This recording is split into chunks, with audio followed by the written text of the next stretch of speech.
Great. All right. So good afternoon, everyone. Thank you so much for joining this session, Culture and Connections, Farmer Organizing the SAAFON Way. I am so excited to welcome all of our attendees. It looks like we've got some amazing people from what's been shared in the chat so far. If you haven't yet introduced yourself in the chat, continue to do so. I'm really excited also to welcome our partners and presenters from the Southeastern African American Farmers Organic Network, SAAFON.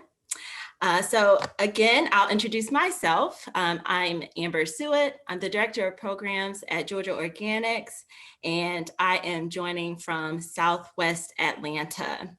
So we want to continue to sort of get a sense of who's in this virtual room. So you're going to see a poll that pops up on your screen.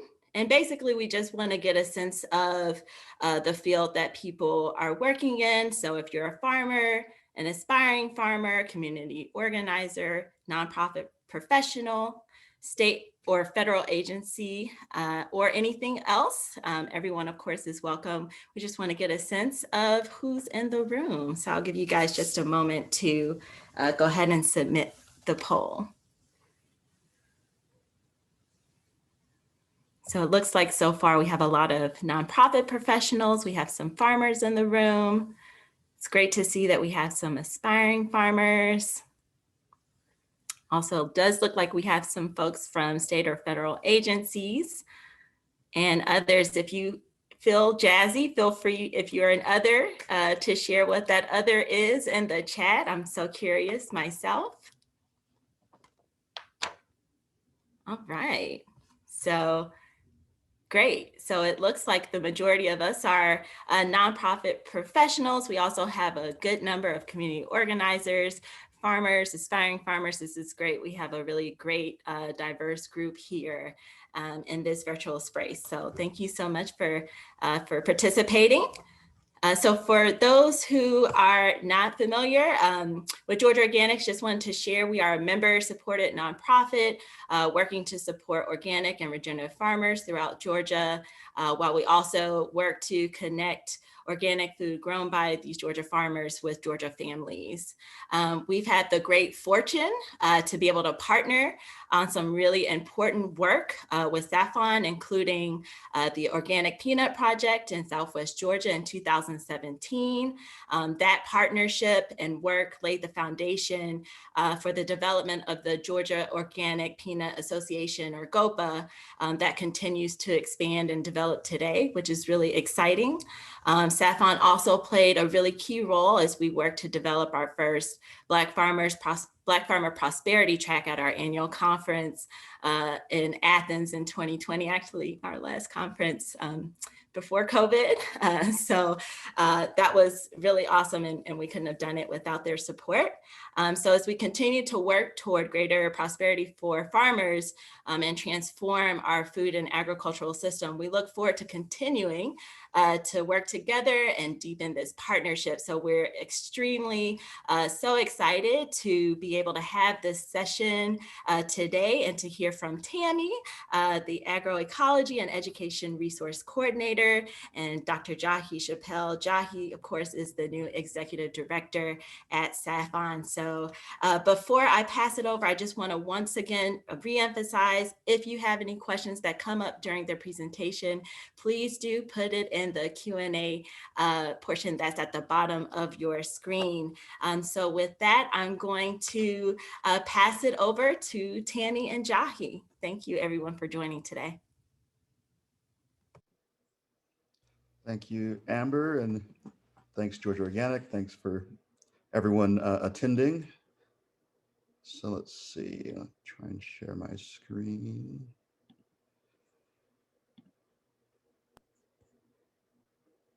There we go. So I'm Jahi Chappell, as Amber said. I'm the relatively new Executive Director of SAAFON, and I'll be talking a bit more about my background since I'm new to the organization and actually new to the South. I snuck in some stuff about me on a personal level in the presentation, so want to let my colleague Tammy Harris introduce herself. Thanks, Jahi. Hi, everyone. My name is Tammy Harris. Many of you I've probably have met before in other spaces. I am the SAAFON Agroecology Education Resource Coordinator, and that's as of January of this year. Prior to my new position, I was the SAAFON Network Coordinator of Georgia for almost 3 years. I came to SAAFON by way of the University of Georgia Cooperative Extension Office, where my duties included assisting local farmers to access all of the services and resources that are available through their A&R program department, their Family and Consumer Services department, and 4-H programs. I've been a longtime advocate for environmental conservation, traditional homesteading practices, indigenous foodways, cultural heritage projects, and I've spent most of my adult life focused on preserving cultural history and ancestral life ways in a variety of capacities. In 2015, I co-founded a nonprofit historical cultural heritage museum called This Old Farmhouse, Georgia, located in the West Georgia area. And the museum also serves as an agritourism attraction, exploring the daily lives of small scale West Georgia farming families. So I will pass it back to Jahi or Amber. Thanks, Tammy. I also want to just thank the whole SAAFON team, just all the things I've been learning over the past couple of months coming on board and all the ways they've supported me, but also particularly our staff members, Whitney J. and Elsie Parks, who helped us with this presentation, putting together a lot of the different elements. So want to just present what SAAFON does, and especially I think the way we do it is the most important part, really to the way we think about the work. But before I talk about who SAAFON is, like I said, I do want to introduce myself a little bit. Tammy gave you that great background about her, but she's been with SAAFON for a number of years, and in Georgia, for a while longer than that. But I'm pretty new, and my mom's family likes to say, and I'm sure y'all have probably heard this before, that it's not just who you are, but whose you are. So I want to talk about where I'm coming from. So these are my parents, Michael and Betty Brown Chappell. And my people, my parents and their grandparents, we come from Michigan most recently on both sides of my family, but going back farther, we come from Texas, we come from California, Alabama, Kentucky, and Tennessee. And of course, if you go back further than that, in even more places, going back, of course, to Africa. But on my mom's side, her dad and her mom were farmers in Western Michigan. Unfortunately, we don't own that farm anymore since they passed on. But this is a picture on the left-hand side of my grandfather, actually on the bottom, and on the top, my grandma with her kids there, my mom and some of her 7 siblings.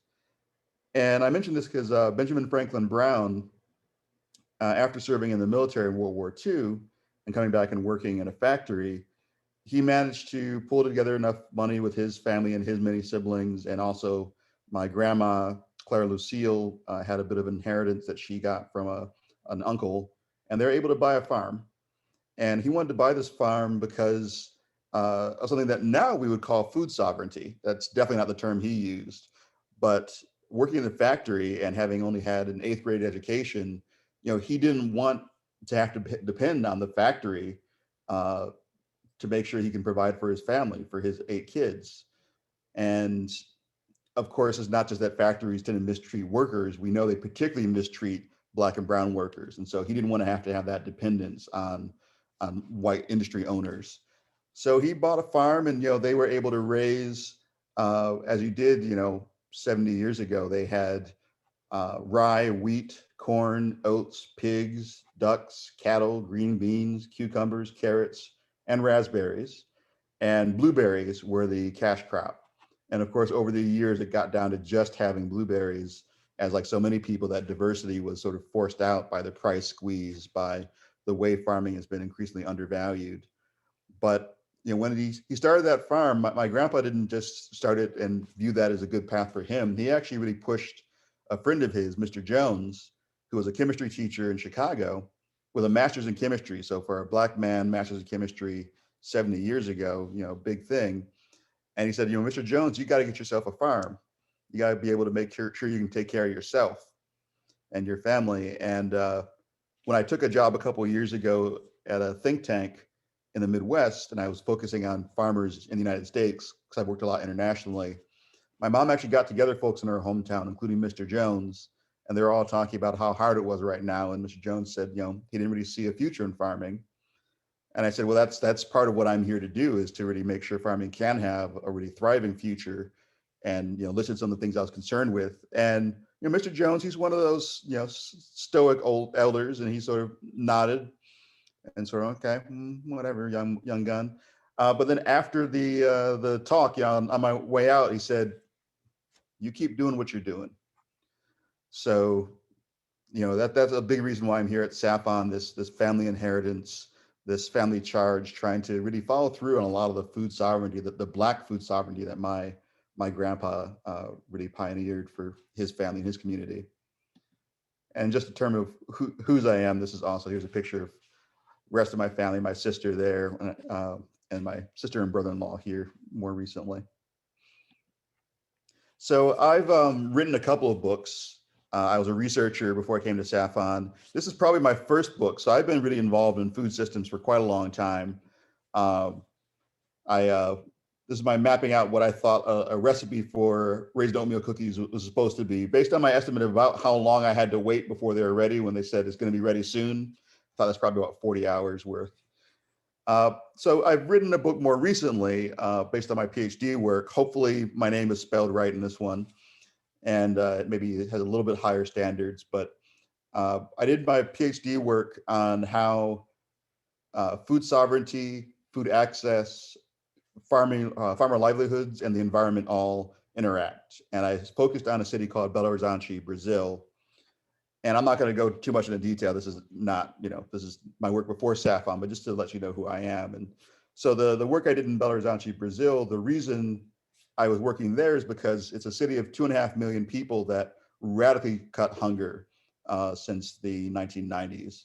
And so I was curious on how they did that through the policies they had in their city government, which linked them with local farmers. There's a lot of local procurement. And then I was looking at the local farmers who are in the Atlantic rainforest in Brazil. How are their practices and their livelihoods affecting the rainforest? And so that was what I did for a number of years. About 10 years I worked in Brazil. I've worked at a couple of different universities. I've managed to travel as part of my work. And so I've talked to farmers around the world, not always as deeply engaged as I was in Brazil, but I've had a chance to interview farmers, visit farms, in a number of places: Australia, Thailand, Senegal, Mexico, as well as places in the States. Just recently talking to some of our members in North Carolina and Georgia, visiting them with some COVID, appropriate precautions. I was in Copenhagen in 2009 as part of the United Nations Climate Summit, and I was there with a movement called Via Campesina. So I got to meet farmers from 23 different countries. And I say all this not to say that I am any kind of expert in farming. I am not a farmer. But what I am an expert in is knowing how little I know, and knowing that you have to go and you have to walk alongside farmers. You have to work in the field if that's what they need help on that day.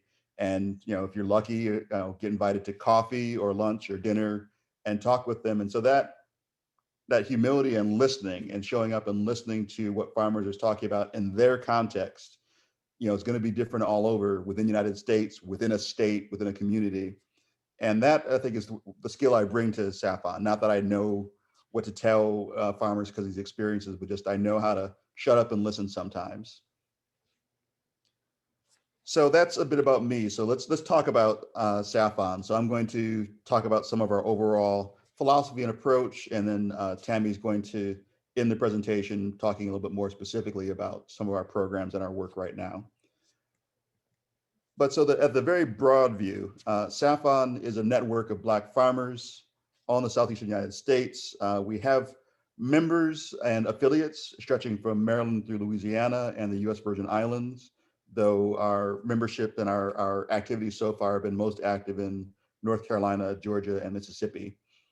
And we're really focused on working collectively, helping farmers work collectively for the empowerment and healing of Black people and the land through ecologically sustainable land, food, and agriculture-based strategies. So really reviving, regenerating, and supporting what we call sometimes a new Black agrarianism that is rooted in the rural, but also, of course, extends into the city, that we have urban farmers, peri-urban farmers, really that lifestyle where you live from the land, you live with the land, and live with each other is what we're really interested in. And so in service to that, we're committed to culturally relevant, ancestrally guided, and sustainable agriculture-based living, recognizing there's so much wisdom our current elders and our elders who have gone and transitioned already have and held, and making sure we try and embrace that and learn from it and amplify it.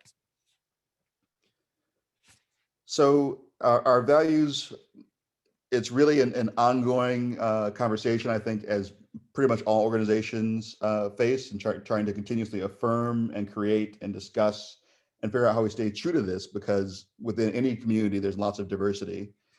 And so SAAFON, we really think about how we work, how we respect and honor and lift up these different traditions and knowledges, as well as what we work on. Those are both important. So we do focus on sustainable agriculture, on agroecology or Afroecology, on living in a way that maintains our ecosystems, that increases the health of our ecosystems and our own health at the same time, as well as really valuing the diversity of Black identities, the diversity within communities, within different political commitments, and within gender expression. So in terms of being a bit specific about some of the values and some of the approaches that we take, I've mentioned, the wisdom that we think is so important amongst our elders and amongst our ancestors. And so it's really being rooted in that legacy, but also, of course, when our ancestors were creating their different practices, it wasn't only based on knowledge that came before them. It's a combination of being able to take what's been transmitted to you and also take your own creativity and innovation and adding to that for the future generations. And so this Black agrarianism that we talk about is really about renewing and reactivating ancestral practices and knowledges, honoring our forebears, learning and relearning survival strategies, and a dialogue between past and present in order to create a joint future, and a future that we think is going to have to be more rural and more agrarian because of climate change, because of the way our systems exploited so many different things, and because many people want to live in harmony with the land. And part of all of that is the centrality of storytelling. For Black folks in particular, storytelling is a really important part of how we transmit our knowledge, of how we create kinship and togetherness. And so these are all things that SAAFON looks to preserve and to put forward. We also really want to center farmers and center farmer leadership. Farmers create the most basic good that we need. We all need to eat, and at least a lot of us have heard this many times. Food is one of the most basic rights, most basic needs. And my training was as an ecologist, a scientist of the environment. And food, agriculture is how the environment becomes part of our own bodies. We take the environment into us and it becomes our flesh. And so the people who are doing this process, who are creating this food for us to nourish our spirits and our bodies, have a place as a cornerstone of community and of society.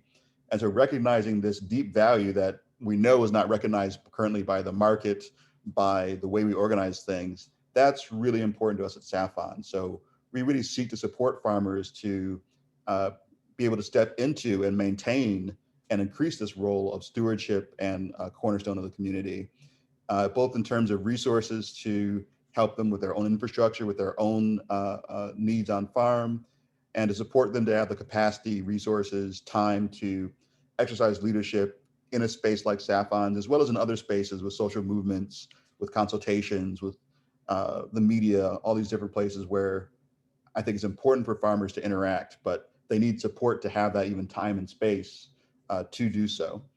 The geographer Jesse Rabeau said, democracy, real democracy is when a system responds to people organizing to make it respond to them. But real, deep, true democracy is when people have enough resources to step away from labor in order to do that advocacy work. And so that's, I think, what we're talking about. And so then alongside that, of course, then is connectivity and collectivism. Just from all the work I've seen, from all the things, I've read from history, the things we can accomplish together, of course, dwarf what we can do individually. And there's so much emphasis on the individual culture in the United States, so much distance between so many of us, that it really saps our power to change the systems to what we need and want. So SAAFON's really about building this collective power, finding ways to connect and reconnect and strengthen connections between farmers amongst each other, Black farmers amongst themselves, as well as with other possible spaces that can really help change things. And part of this then alongside this is collective self-determination. This is is what some people call food sovereignty, just thinking about the wealth not being material wealth, but the wealth being control of the system that you're in, of food sovereignty, of having economies that are defined by what communities need, not defined by what profit or corporations need, or federal government or whomever, what Black folks need for their own communities. We also know that this work is bigger than us, and so that we're engaging in a specific moment, a specific space, a specific time, but we are only part of a long chain of people who've done this work. We're part of many coalitions who are doing this work right now, and that the way we try and build these collectivities, we have to recognize and I think take on a challenge that's a big challenge for all sorts of social movements. How do we not just recreate and build on the triumph of previous social movements, but how do we do that in a way that doesn't crush individuals for the favor of the collective, but is also able to hold and lift up individual well-being as we're also looking for system change and collective well-being? How do we hold the wholeness of both the individual and the collective?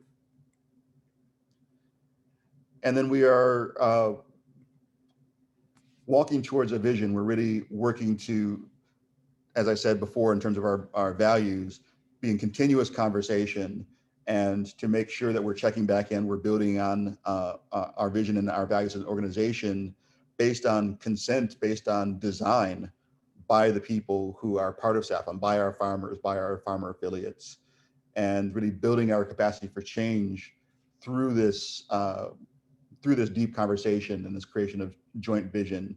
Again, looking to the past, but also looking to learn what we might do differently and how we make an impact, building on all the legacy and the knowledge of the past.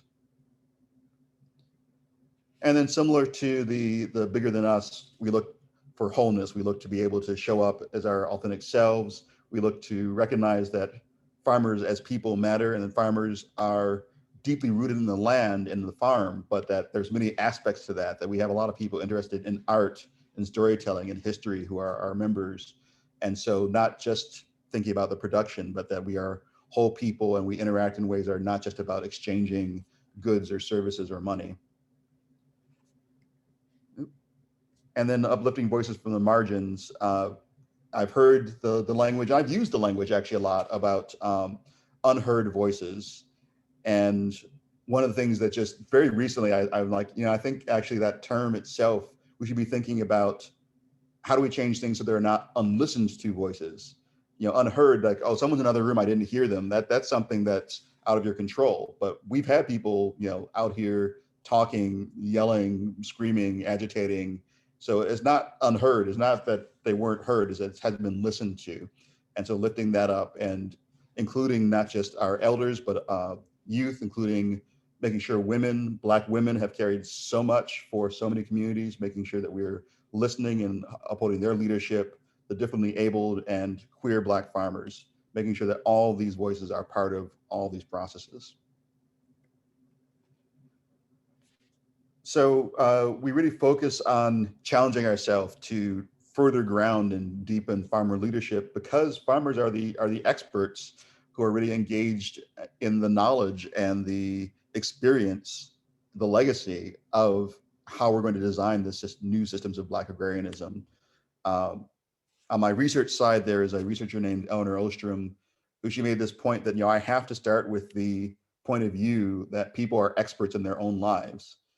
And so coming and really being able to learn from farmers and with farmers, that's a real important part of our approach to farmer services. And our co-founder, the late Ma Cynthia Hayes, she said that she sometimes thought of herself as a caseworker for the farmers. Just, sometimes someone's showing up and listening to you and understanding and then saying, let me see what I can do to help you, based on what you just said, not based on what I brought to you, but what just came to me, us here. That's really important. And so that's one form of uplifting farmer leadership. And also, like I said, making that space, providing the resources, providing the connections that farmers can exercise leadership at multiple levels is really key to how SAAFON does its work. So I want to talk a little bit then just about where we came from before I turn it over to Tammy to talk a bit more about what we're actually doing right now. So our late co-founder, Ma Cynthia Hayes, has this quote that we use all the time, that growing farmers is the key, that farmers are the fabric. That's just the way I look at it. It's like a quilt. We're just building a quilt of farmers. That's what we're doing. And one of the things I like about that, the quilt, we know it has all these different pieces, and sometimes they clash in terms of the colors, and sometimes they go together real well, but they build up to this larger, fabric, this larger strength that's able to, warm and comfort and hold. So I really like that thought of a quilt. We're allowing for all this diversity, but also that diversity contributing to a collectivity. So when Ma Hayes founded SAAFON, it emerged around summer of 2006. She met Dr. Wusu Bandele, Baba Wusu, who's the co-founder of SAAFON and now a retired professor of agriculture research and extension. And they connected, and they were thinking that, okay, well, we've been in these spaces, people are talking about sustainable agriculture, about organic agriculture. It's this growing thing. It's, this hugely expanding market. But where are Black folks in that? Where are the Black farmers? Are they able to really take advantage of the fact that organic is this growing industry that has all these opportunities? How do we make sure Black folks can be part of that and not left behind, as so often has happened? And so they actually started conducting organic certification trainings. She and Dr. Bandele in Savannah, Georgia in 2006, then in Columbia, South Carolina, and helped 20 Black farmers or 20 farmers get organic certification.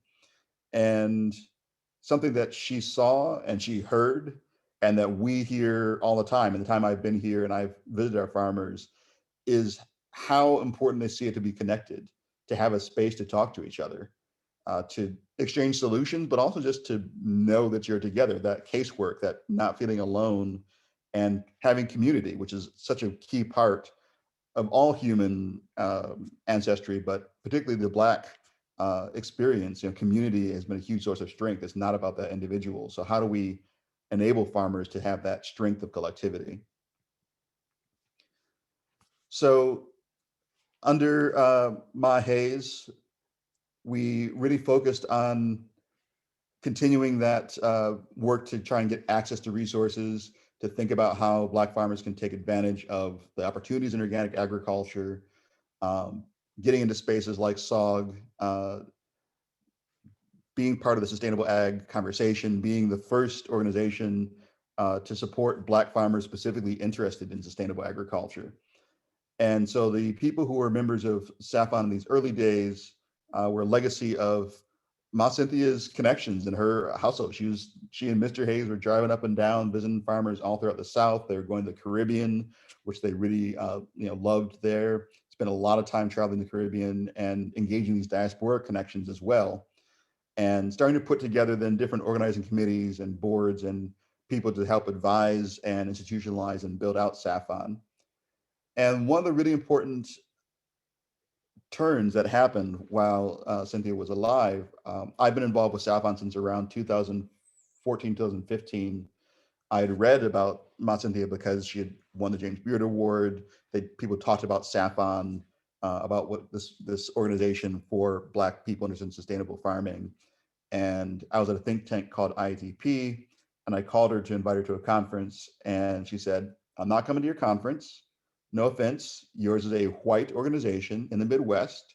It's not going to do anything to help my farmers, but it's not about you. I'll talk to you whenever you want. And she became, this really special mentor. There's only so many mentors that call you, if they don't hear from you.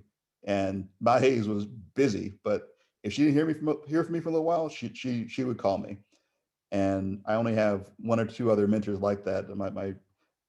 My dear friend Jamil Sakir is another person. There's so few of these people who are really like family, who track you down to make sure that you're all right and to try and include you.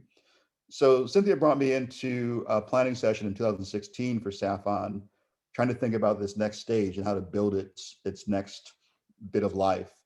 And one of the key things that came out of that meeting that had already been ruminating with Mahes and others was that the way I put it, organic certification was neither necessary nor sufficient for Black farmers thriving in liberation. That just because you get certification doesn't mean that Black farmers were getting all the same opportunities. It didn't mean they had all the resources behind them to actually then go and be able to market in different marketplaces.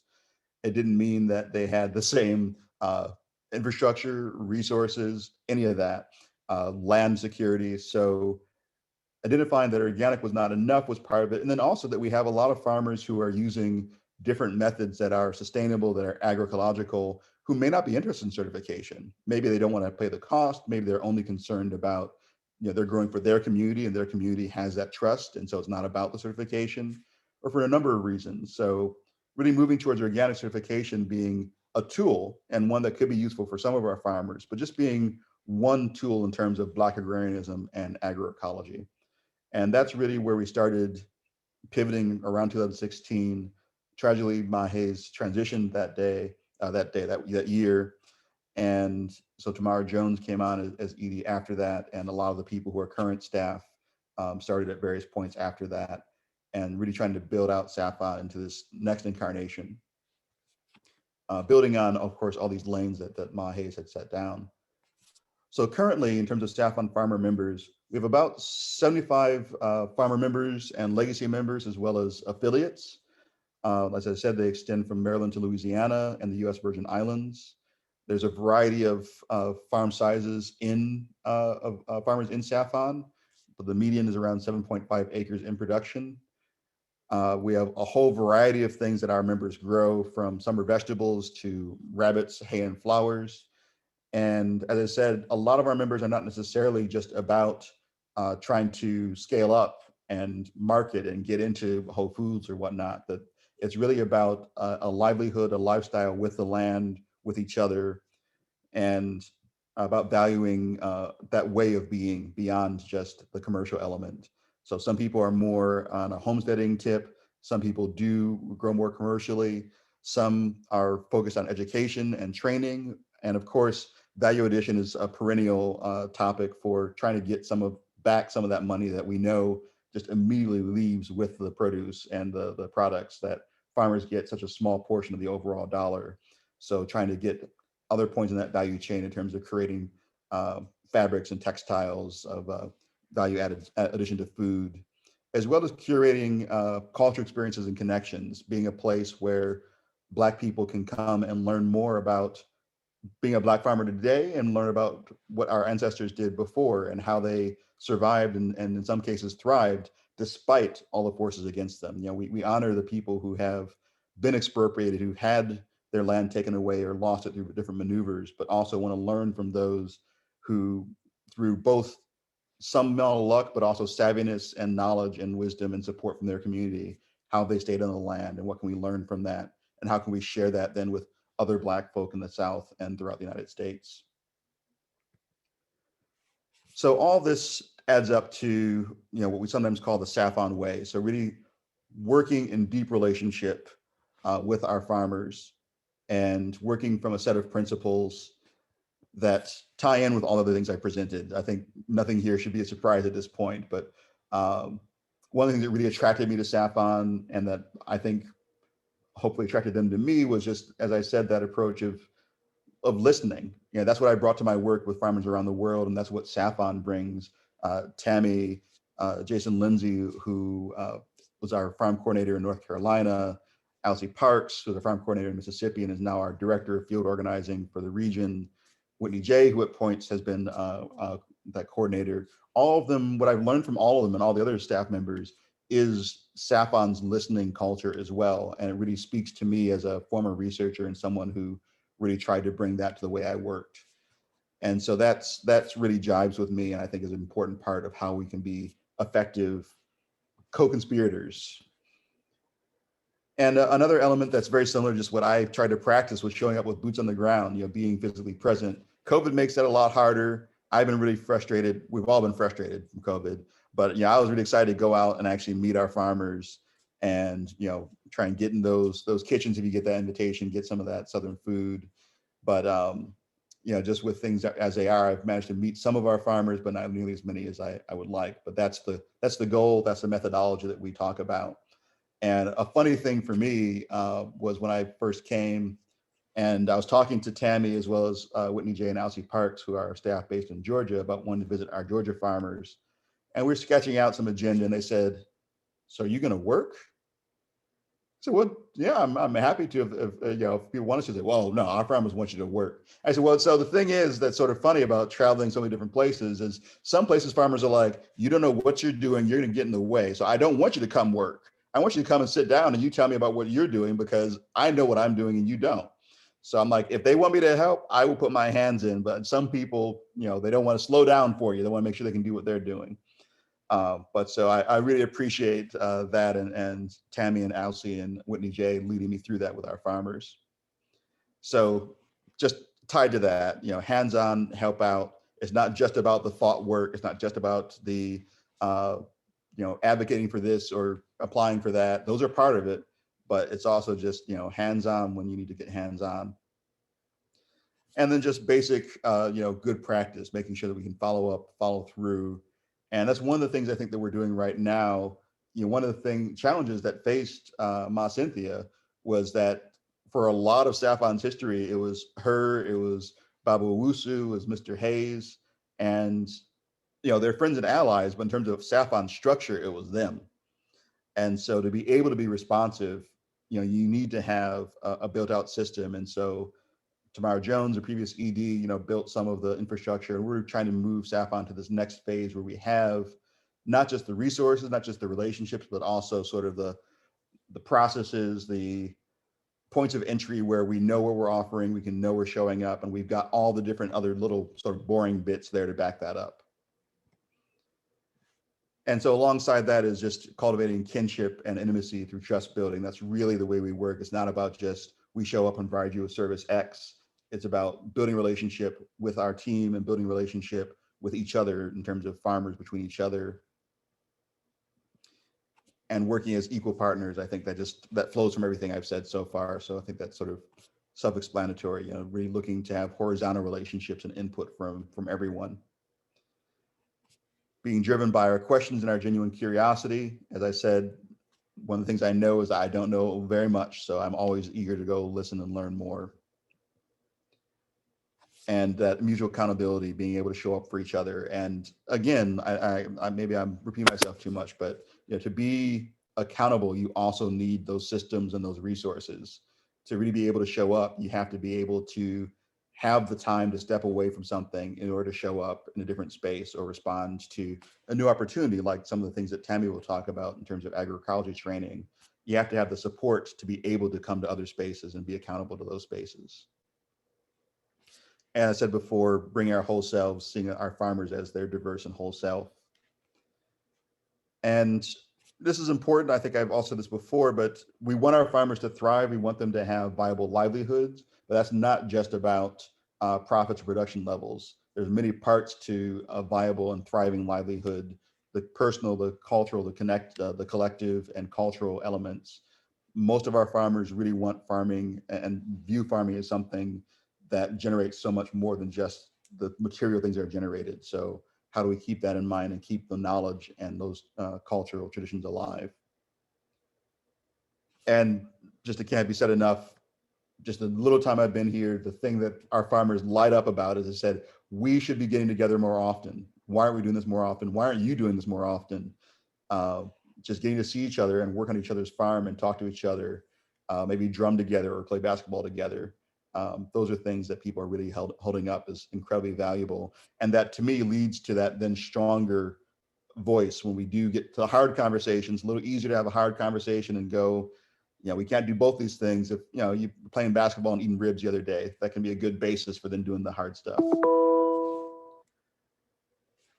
And so we're engaged in embedding our strategies based on all these values and beliefs, and it's tricky. One of the things I try to explain to the team and the board and myself is, we're really trying in a lot of ways to do it all. A lot of organizations only do a couple of these things and still find it hard.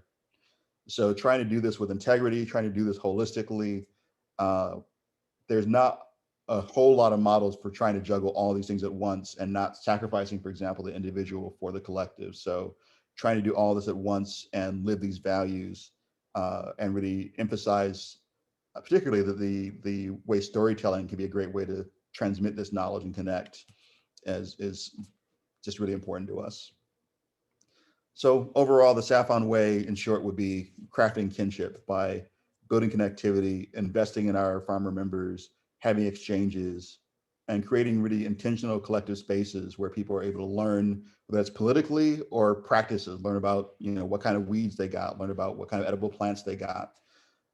These are all elements of creating trust, kinship, and connection that will really enable us to build this new Black agrarianism.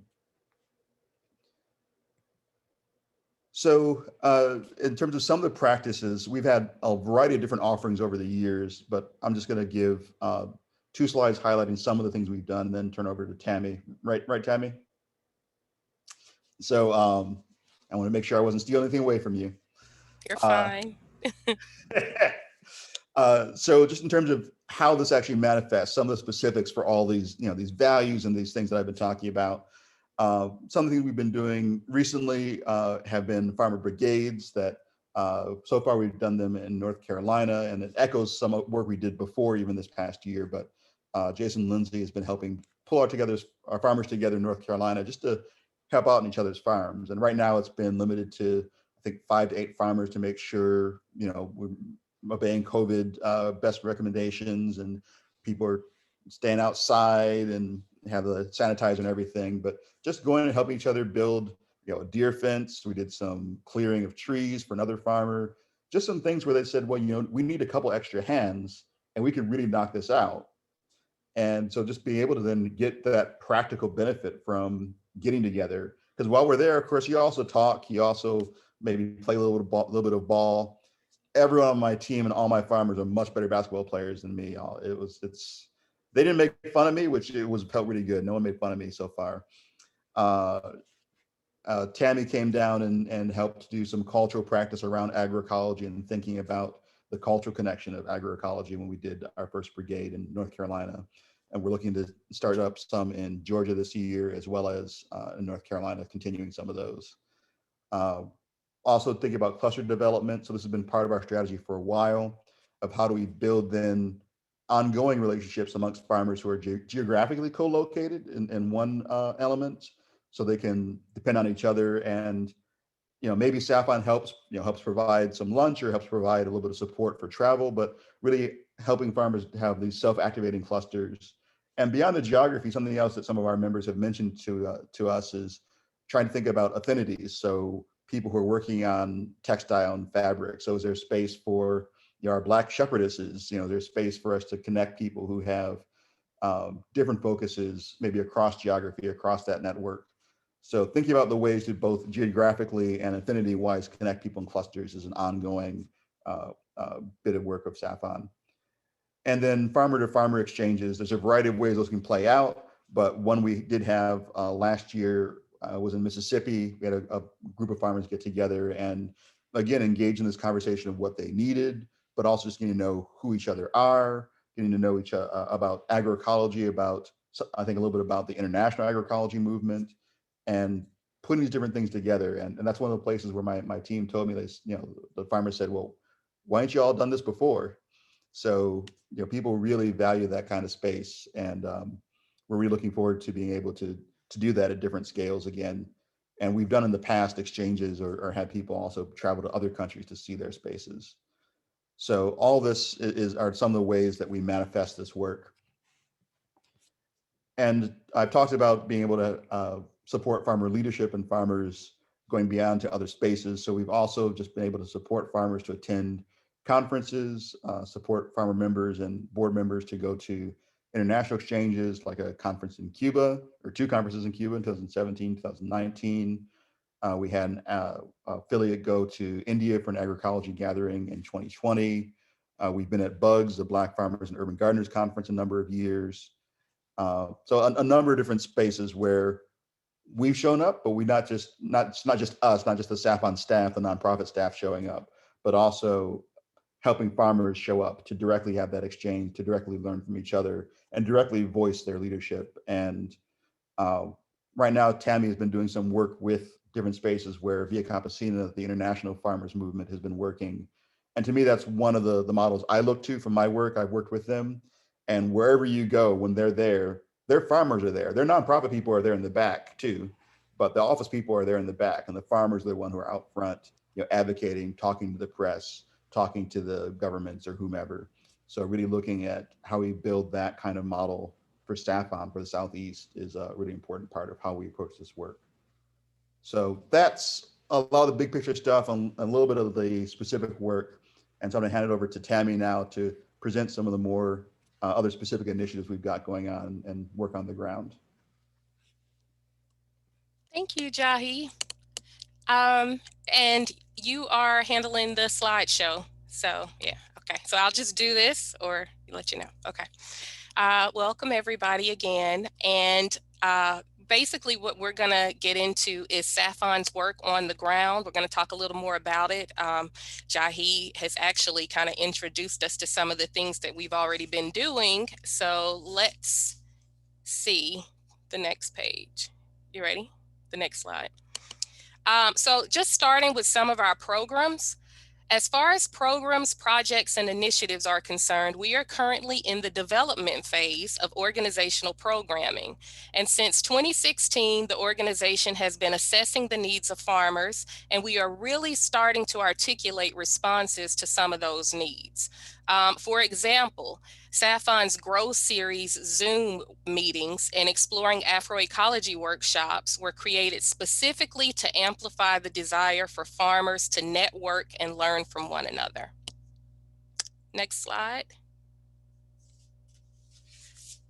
One such project was the With These Hands storytelling series. It was our first video series that featured two of our Georgia female farmer members, Miss Kwani Hassan of Bread and Butter Farms and Miss Keisha Cameron of High Hog Farms. And the goal of the episode that we filmed was to explore stories of young urban farmers who are using farming to not only create sustainable alternatives in their own community, but also to establish a sense of self-sufficiency. And so I am going to show you a trailer from the With These Hands storytelling series. Check it out. I used to say this, and people would look at me like I'm crazy, but I said, land is power.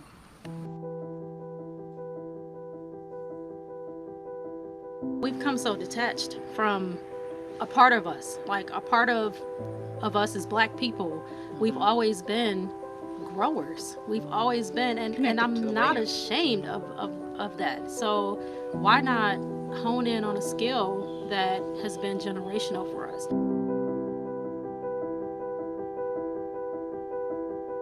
On this land, we have many traditions that's been done on this land for us, our animals, vegetable production that was handed down. Now I know through our African ancestry. So we didn't know the name and terminology of it, but once I done research, then I realized, oh, that come from the homeland.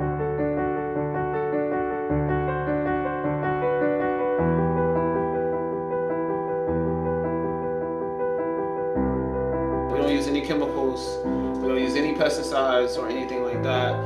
We make these vats of compost tea. Been able to do with that is grow 85% more crops per square feet. So we're able to put crops really, really close. Traditional agriculture is just the way to go for all generations. This is not fly by night. This is not something just in the 21st century. This is something that's been around for thousands and thousands of years, centuries, and we're just tapping into that and making it work for how we're living today and how we would like to eat today.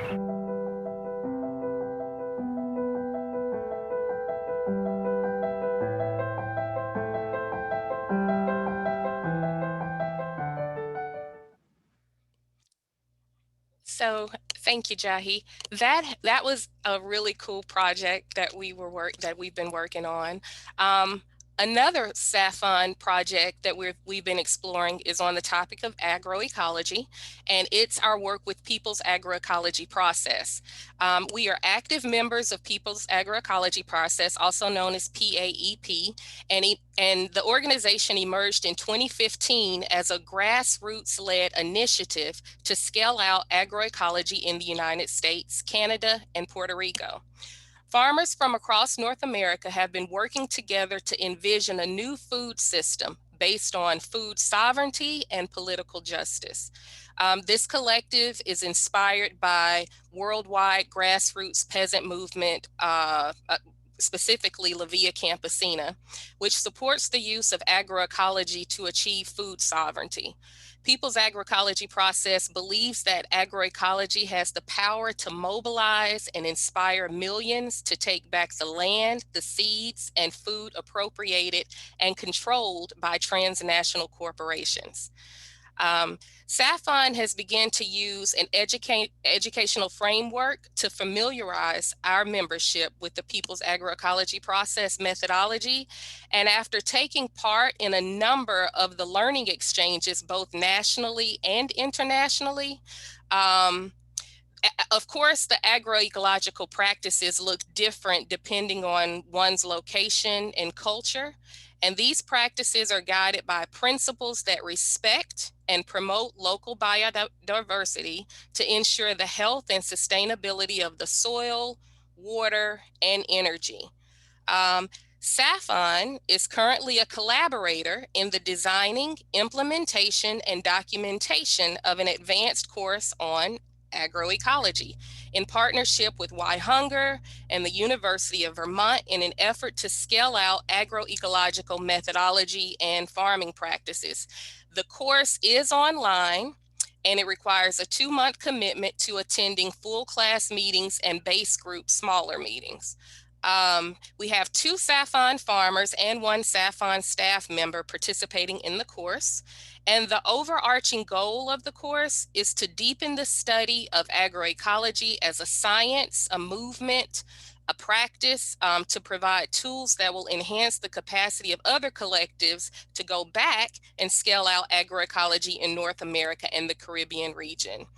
At SAAFON, it is our hope that upon completion of the course, our farmers will share and adopt in some of the practices learned within their respective communities. So you can go to the next slide, Jahi. Also, like I said, Jahi kind of touched on some of the other programs we've been doing. In early March of 2020, farmers across the state of Mississippi came together at Old Brook Organic Farm in Brookhaven, Mississippi. It was the first of a series of state-based gatherings intended to share knowledge and relationship building and practice the Southern Black agrarian way. Over the 3 days, farmers from different generations came together and weaved a quilt of sorts that transcended time and space. And the techniques and practices and history that we shared were as rich as the soil we stewarded.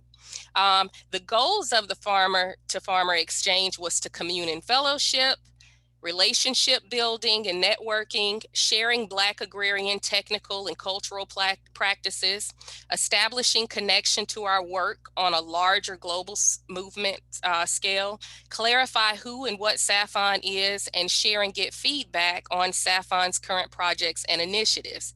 And while we were there was a representative from NCAT that was able to walk the farm and help identify local herbs and plants on the site that were used in medicinal and holistic healing. So that was especially one of the highlights with that exchange. Also, during our time together, we dove deep into discussion about our traditions, our stories, and laying the path forward for our work. We defined what does Black agrarianism and down South agroecology mean to us. We shared ways in which We healed the land and how the land healed us. We exchanged farmer stories and documented what traditions were essential to be passed down for future generations. And lastly, we asked farmers where would they like to see SAAFON go from here, and in what ways we could be of support to our farmer members. So it was our intention, hope, and plan to be able to gather with SAAFON farmers to be in this practice in both North Carolina as well as Georgia, but we had to adapt to the emerging pandemic, as y'all know. So we will continue these exchanges when it is safe to do so. You can go to the next slide, Jahi. Okay. Now, most recently in the fall of 2020, SAAFON and RAFI USA partnered to host 4 farmer brigades in North Carolina. SAAFON collaborated with the Rural Advancement Foundation International to organize brigades of 6 to 8 farmers on 1 to 2 projects, and we rotated to each farm. So we kept the number of participants low, and COVID protocols were put in place to secure a safe convening. Some of the highlights projects included putting up deer fencing around the nursery, building a fencing enclosure, corralling hogs, which was really interesting, tilling and mounding lettuces in the field, and more. And attendees collectively defined agroecology. We participated in an improvised spoken word poetry reading. That was particularly fun. Engaged in discussions around traditional farming practices, Black agrarianism, land healing, and family stories. And also what was super cool was participants were also privy to djembe drumming sessions and great food. We had an impromptu basketball game, like Jahi mentioned earlier, and even explored the urban legend known as North Carolina's own Tricky Sam. So as the brigades, and y'all can ask me about that later, as the brigades wound down, farmers and organizers alike expressed a sense of kinship amongst ourselves, and it was a good time held by everyone. It was agreed that brigades would continue into the year 2021 and beyond. And so in case you're wondering, we are discussing bringing these farmer brigades to Georgia as early as March or April of this year. So you can go to the next slide. Okay, just as Jahi mentioned before, as we stated in a few earlier slides, SAAFON's objective in holding space for farmers to gather with other farmers who inhabited a shared geographical landscape are also evident in our formation of a cluster development planning day. In August of 2019, we co-organized cluster collective planning days with Anderson's Fresh Produce and other farmers in the Augusta area. And our plan is to continue to offer these opportunities in the future as well. Next slide, Jahi. And I'm also trying to be cautious of time. So lastly, in the coming months, SAAFON will continue to engage in a strategic process to begin shaping our upcoming work, including these 3 areas: organizing and collective power, program development, and storytelling. Next slide, Jahi. And finally, without further ado, this concludes our presentation, and for more information on how you can become a member of SAAFON, just to sign up for our newsletter, which we started at the beginning of this year, or to get involved in the work that we're doing across the network, you can visit our website at www.saafon.org for more information. And at the bottom of the website, if you enter your email to subscribe, we'll be able to get that information to you. And so I believe that we are going to transition into a Q&A session with Mr. Jahi. Thank you. Wow. I am so full from your presentation and just hearing about the absolutely incredible work that you all do at SAAFON. Thank you so much for that wonderful presentation, Jahi and Tammy. Jahi, I love the pictures of your family. I really appreciate how authentically you showed up for us today. So I do want to just continue to encourage people to post questions in the Q&A. We do have a few questions already. So Tammy, you're not quite off the hook. Some of the questions are for both of you. So I'll get started. The first question posed says, good afternoon, Jahi and Tammy. Thank you for being here.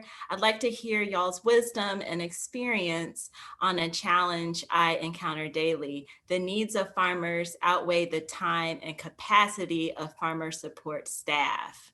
How do you navigate serving as many farmers as you can while also taking time to build the one-on-one relationships that are so important for our work? I can start, and Tammy, if you want to add anything, you can if you want.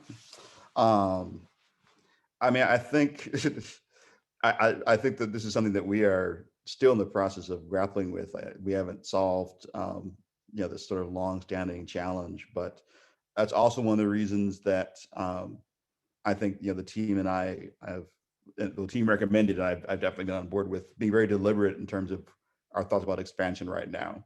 That we could sign up a whole bunch more people, but until we really know how we're going to resolve some of these challenges and how we're going to be able to fulfill those values with a larger membership, we want to be very deliberate about expanding.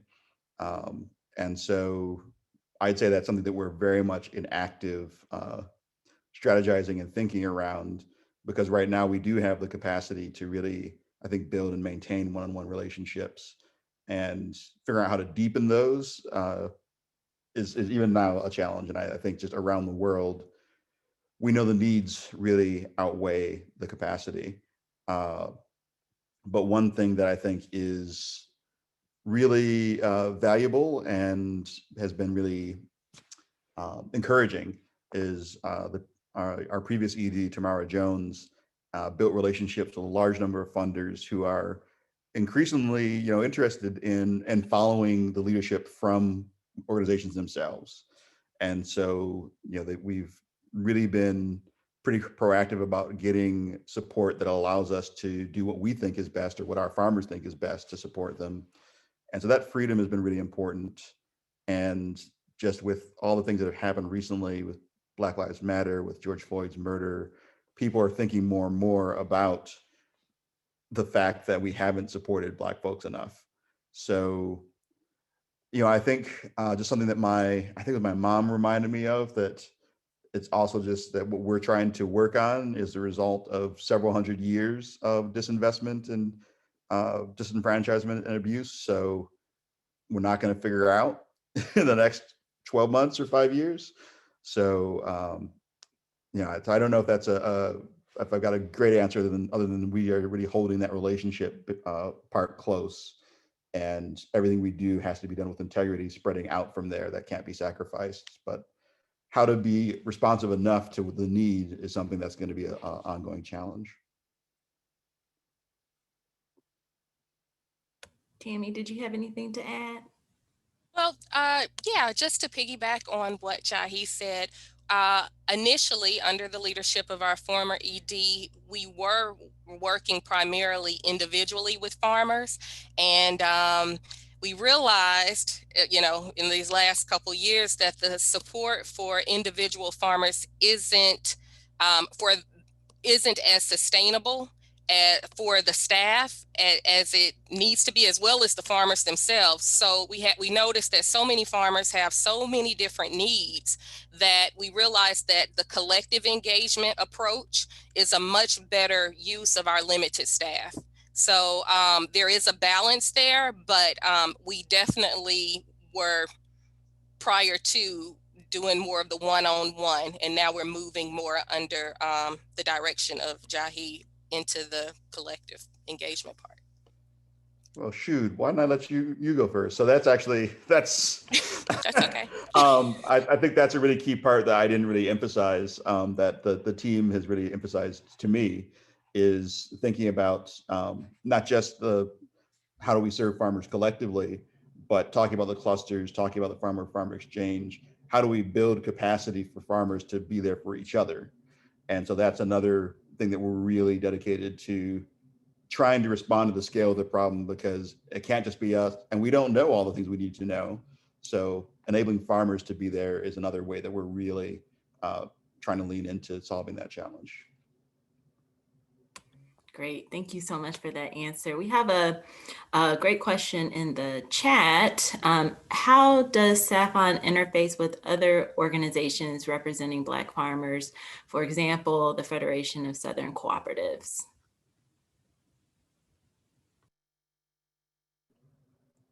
You want me to start again, Tammy? So I think a real important way is just that our team really has people who've had relationships, who are in relationship with a lot of these groups already, as well as our members. You know, we have members who are part of the Federation, who are part of Georgia Organics, who are part of other groups. So really cultivating that and figuring out how we build beyond the sum of those relationships, the sum of the individuals holding that relationship, again, is something, just as Tamara referenced, that we are in this process of thinking through strategically and trying to figure out how we build more than the sum of the parts. But I'd say right now it's that we share space. We're in some of the same committees. We are on the leadership team of the National Black Food and Justice Alliance. So Alcee Parks, Whitney J, all of our different team members have been in these different spaces or are still in those different spaces. So that's a key part of it, is that those relationships. And one of the big drives for me that I've seen so many organizations struggle with when I was at IATP, this happened, is how do you build those relationships with the institution? Like, honor that the individual is there and honor all the work the individuals put in that relationship, but then also allow it to live beyond that individual. And that's a really common challenge, but one that to me is very much in our sights of how do we build that SAAFON bit to be more than the sum of the parts. But I think there's so much potential for further engagement and power building that we are excited about, but take some steps to make the most use of. Tammy, did you have anything to add? No, he covered it. Yeah. We do have a few more questions, actually. Okay. Another question in the Q&A is, how do farmers travel to participate in the farmer brigades? Do you want to answer, Tammy? Well, in North Carolina, we chose farmers in a general geographic location for these, since they're smaller brigades, 6 to 8 farmers, and then folks would just drive, and we actually had monies to provide for the travel to go to those exchanges. As far as Georgia, we are working out Georgia's now, because the difference between North Carolina, the majority of the farmers, they were kind of clustered. Georgia's a little different in the sense of you have farmers scattered all over the entire state. So we're working out how to logistically get farmers to these different brigades. And like I said, yeah, we're just working on it right now, but we should definitely have some more information in the coming months. Did you want to add anything, Jahi?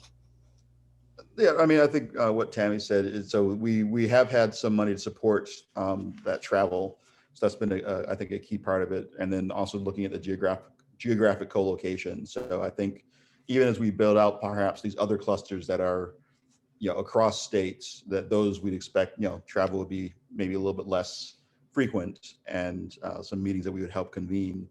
But trying to figure out people, even within North Carolina, Jason has been trying to figure out how do we tie in people even more to people who are close around them, so they don't have to drive all the way across somewhere to participate. Great. So another question that we have is, how does an organization partner or join PAEP?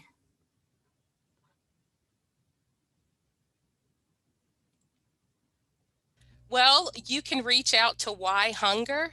Why Hunger is actually the leader of this collective. And so they help with funding and other things. And they are the ones that kind of create the coalition or collaboration. So Why Hunger would be who you would contact to get involved with PAEP.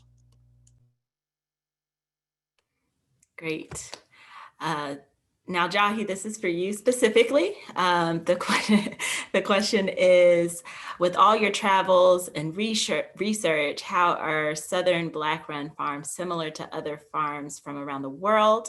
And how are they different from farms you've engaged with around the world? That's a tricky one, though. Also, I mean, I've met about 7 of our farmers, so it's as I would say, a small sample size so far.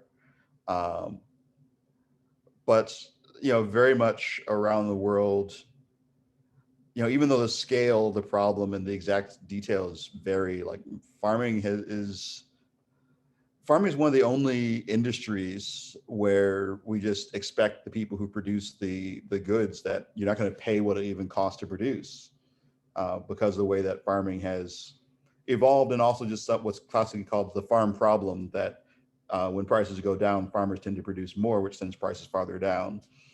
And so all over the world, farmers are struggling with being primary producers and owners in a way that even other extractive or other industries like mining, where people are not paid enough, like it's not the mine owners who have that problem, it's the workers. And of course, farm laborers have the same problem as that. But farmers around the world are just in this system where it's designed, and governments often prop it up to just be below the cost of production, and we're competing with each other and around the world. So that part where you can't make a living just from farming, especially at a medium or small scale, is universal, because that's just been the way that the policies have developed, and the trade policies particularly, to allow people to undercut each other. I had a PhD student who worked in Uganda on nitrogen fixation. He was asking Ugandan farmers, like, what are your biggest problems? Thinking they were going to say like fertilization. They said, can you stop your farmers in the United States from undercutting our prices? So I think that's a persistent problem around the world. And I think, like other farmers have seen around the world, there's a recognition and a desire to band together to change it, where people even feel like it's possible to change. But just that, then you run that, okay, well, what's the infrastructure and the time to even get together to do that? So similar to some places, it's also can be a little bit hard to get from farm to farm. We have a big region. Brazil, when I worked in Brazil, also was similar. It was really hard to get around. There wasn't really like a main street or something. Farmers sometimes saw each other in church, they said. So that sort of traveling different distances and that geographical challenge of getting together is also a big one. And one that some farmers around the world felt, and some didn't, I think, is also just this thing in the United States. I think for a long time we felt like the possibility of change, that there wasn't a possibility of change in the United States. Things are what they are. We've tried to change, and that this is the system we're stuck with. And I see a lot of farmers we're talking to, and I think they self-select probably, but who are interested in, how do we get to that change? Like, okay, I have a vision, or I have a desire for a completely different system. How do we work together for that? And that's something I think farmers around the world have been waking up to, and that white farmers in the United States especially are not, in my experience, are much less likely to be on that tip, because they maybe see more of a possibility for getting by. Black farmers know how hard it's been and how hard it will be. Thank you so much. We got another question in the chat. So, hi all, thank you for sharing your wisdom with us. I have questions related to new Black farmers entering the agrarian practices for the first time. What would you say is the biggest reason attracting new farmers, and what are their biggest challenges?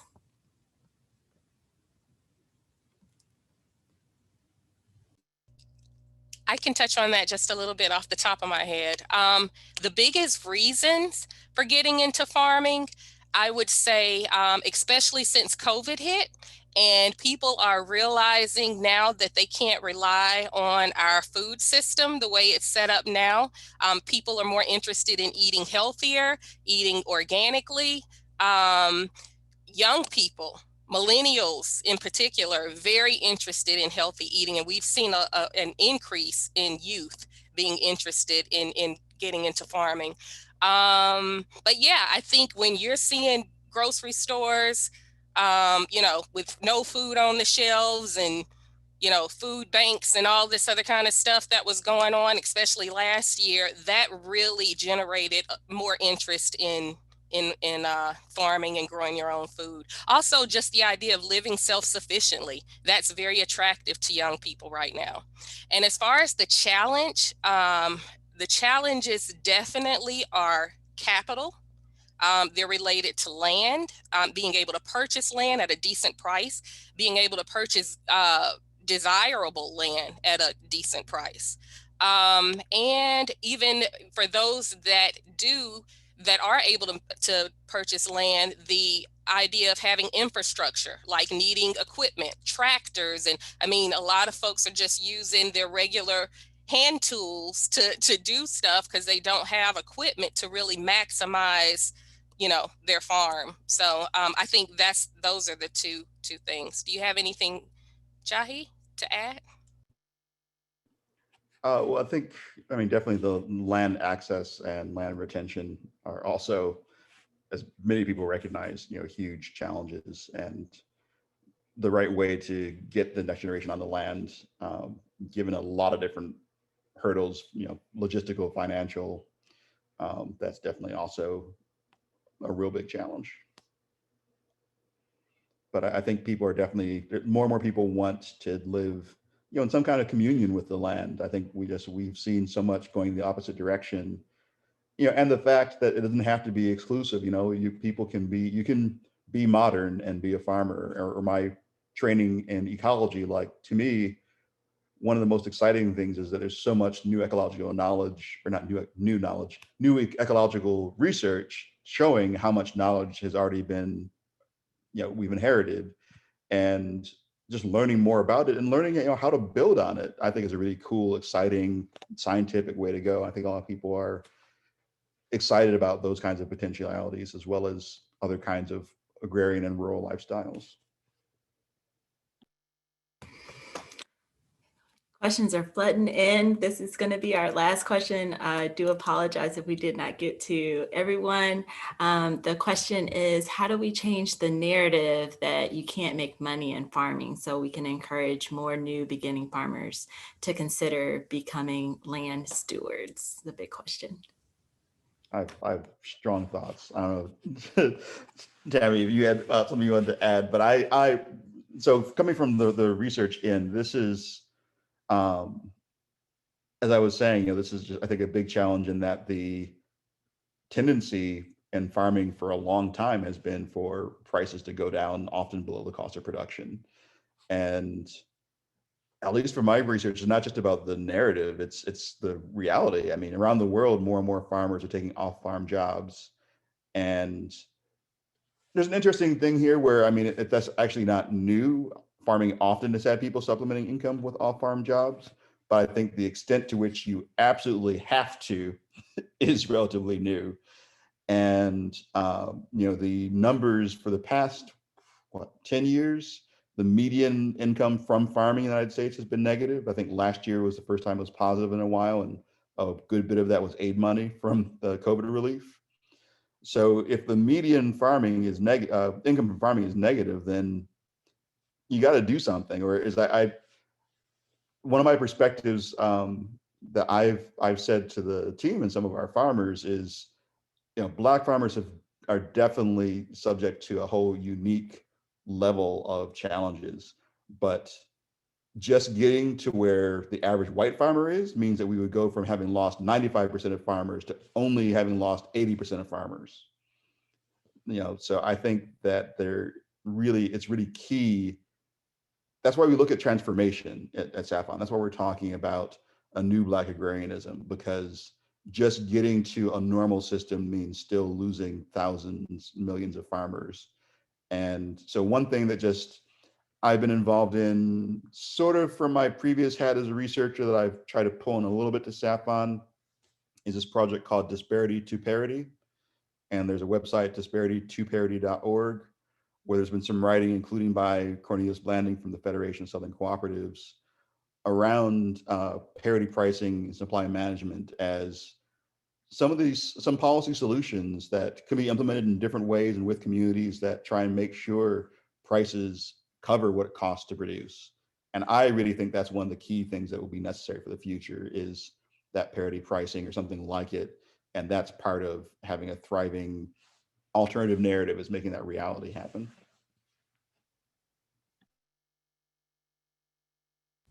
Tammy, did you have anything to add?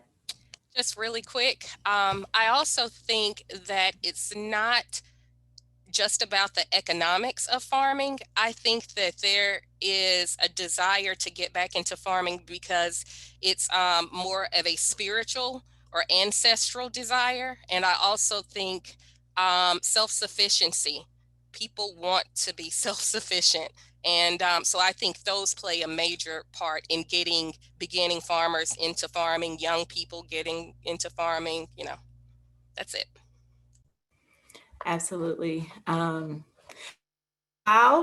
this has been an incredible session. I really just want to take this opportunity to thank our incredible presenters, Tammy and Jahi. I also want to thank all the attendees.